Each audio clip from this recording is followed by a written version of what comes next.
नमस्कार सर्वांना। तर अजून एका नवीन व्हिडिओमध्ये तुमचं खूप स्वागत आहे। तर आज आपण एकदम सोप्या पद्धतीने आणि खूप कमी वेळेमध्ये स्ट्रीट स्टाईल पावभाजी कशी बनवायची ते बघणार आहोत। आणि या रेसिपीमुळे तुम्हाला स्ट्रीट स्टाईल पावभाजीची चव घरी अनुभवायला मिळणार आहे। त्यामुळे व्हिडिओ पूर्ण बघा आणि चॅनललाही नक्की सबस्क्राइब करा।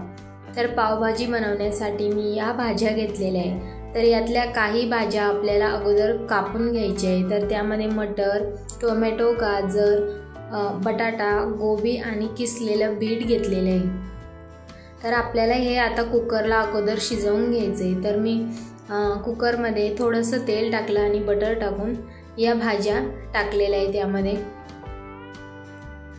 आणि त्या आपल्याला आता थोडा वेळ 2-3 मिनिटांसाठी फ्राय करून घ्यायचे आहे। आणि बीट किसूनच टाका, नाहीतर कट करून टाकल्याने ते जास्त जाड असल्यामुळं ते चांगलं शिजत नाही। व नंतर थोडंसं मीठ टाकलं आणि पावभाजी मसाला टाकला आणि याला थोडंसं आपल्याला परतून घ्यायचं आहे।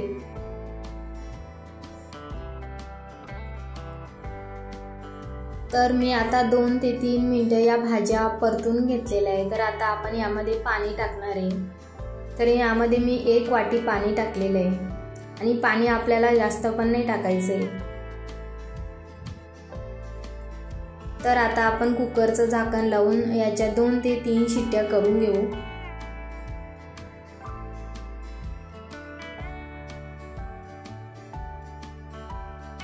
तर आता भाज्या शिजते तोपर्यंत आपण कांदा, शिमला मिरची आणि टोमॅटो हे कट करून घेणार आहे।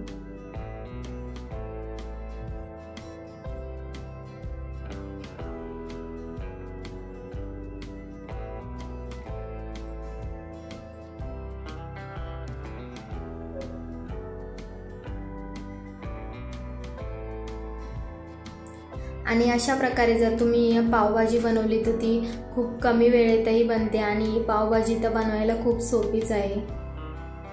खायला तर सगळ्यांनाच खूप आवडते।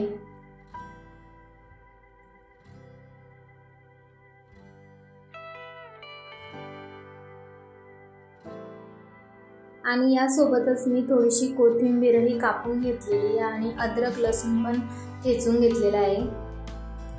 आणि तोपर्यंत कुकरच्याही 3 शिट्ट्या झाल्या तर मी त्याची वाफ काढून घेतलेली आहे।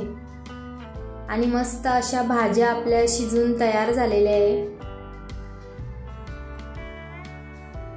तर गॅसवर तवा ठेवला आणि थोडंसं तेल टाकलं आणि त्यामध्ये बटर टाकलेलं आहे आणि जिरे टाकून त्याला थोडंसं फ्राय करून घ्यायचं आहे। नंतर कांदा टाकलेला आहे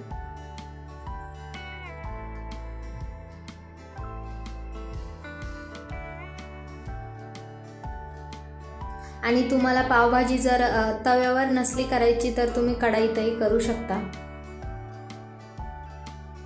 आणि मी आता शिमला मिरचीही टाकलेली आहे थोडासा कांदा फ्राय झाल्यानंतर।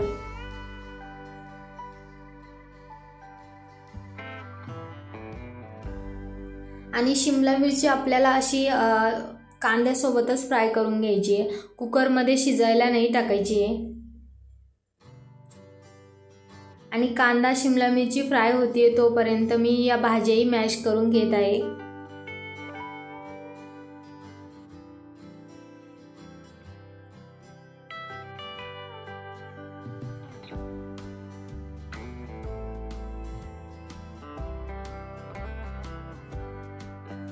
आणि ठेचलेला अद्रक लसूण पण टाकलेला आहे। अद्रक लसूण नक्की टाका, कारण त्यामुळे पावभाजीमध्ये फ्लेवर छान येतो त्याचा। टोमॅटो टाकून आपल्याला तोही आता चांगला फ्राय करून घ्यायचा आहे। आणि भाज्या आपल्याला मॅश करताना जास्त बारीक नाही करायच्या त्या। तर टोमॅटोवर थोडंसं मीठ टाकलं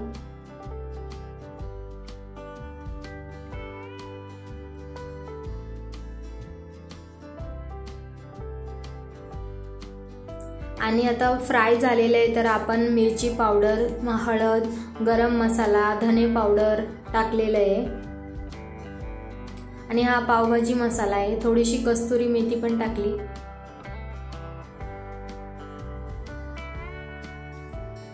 आणि याला थोडंसं फ्राय झाल्यानंतर आपल्याला मॅशरने थोडंसं मॅश करून घ्यायचं आहे।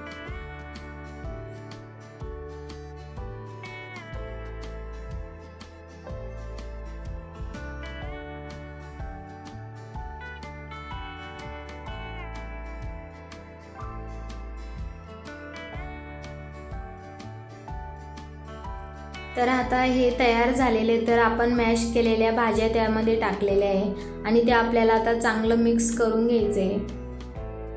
मिक्स झाल्यानंतर आपण यालाही थोडंसं मॅश करून घेणार आहे।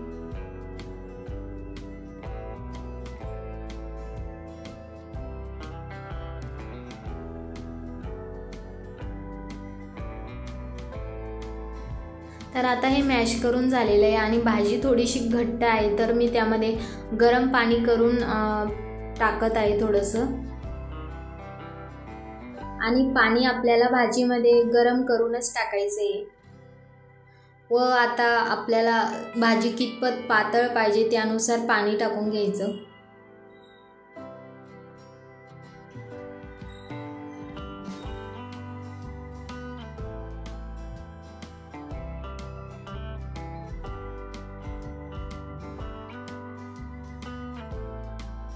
आणि आपल्याला वरतून पण भाजीमध्ये बटर टाकायचं आहे व लिंबाचा रस टाकला मी अर्ध्या, आणि कोथिंबीर टाकून आपल्याला त्याला आता चांगलं मिक्स करून घ्यायचं आहे।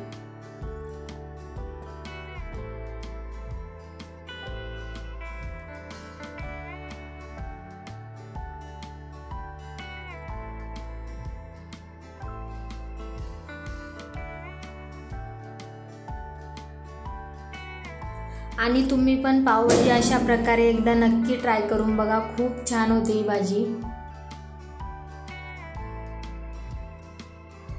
आणि मी त्यामध्ये आता गरम मसाला टाकून थोडंसं शिजवून घेतलं आणि भाजी काढून घेतलेली आहे आणि त्या तव्यावरच मी पाव पण भाजून घेणार आहे। तर बटर टाकलं आणि आता मी अशा प्रकारे पाव पण तव्यावरच भाजून घेत आहे। आणि मी भाजीच्याच तव्यावर पाव भाजून घेते, पण तुम्ही जर दुसऱ्या भांड्यामध्ये पाव भाजत असाल तर थोडीशी भाजी आणि बटर मिक्स करून पाव भाजून घ्या, खरंच खूप छान लागतो अशा प्रकारे जर भाजला तर। पण पाव नक्की भाजून घ्या। तर आता पाव पण मस्त भाजून झालेला आहे, तर आपण आता प्लेटमध्ये काढून घेऊ। पावभाजी सोबत खाण्यासाठी कांदा आणि लिंबू तर पाहिजेच व मसाला पाव आणि आता गरमागरम भाजी, कोणाला आवडणार नाही अशा प्रकारे गरमागरम पावभाजी। तर तुम्ही नक्की ट्राय करून बघा, अशा प्रकारे खूप छान होते। आणि कमेंट करून नक्की सांगा की आपला पावभाजी कशी झालेली आहे। आणि त्यावर वरून मस्त बटर टाकायचं, तर आपली गरमागरम आणि स्ट्रीट स्टाईल पावभाजी तयार आहे। तुम्ही नक्की करून बघा आणि चॅनललाही लाईक शेअर सबस्क्राईब करा। थँक्यू।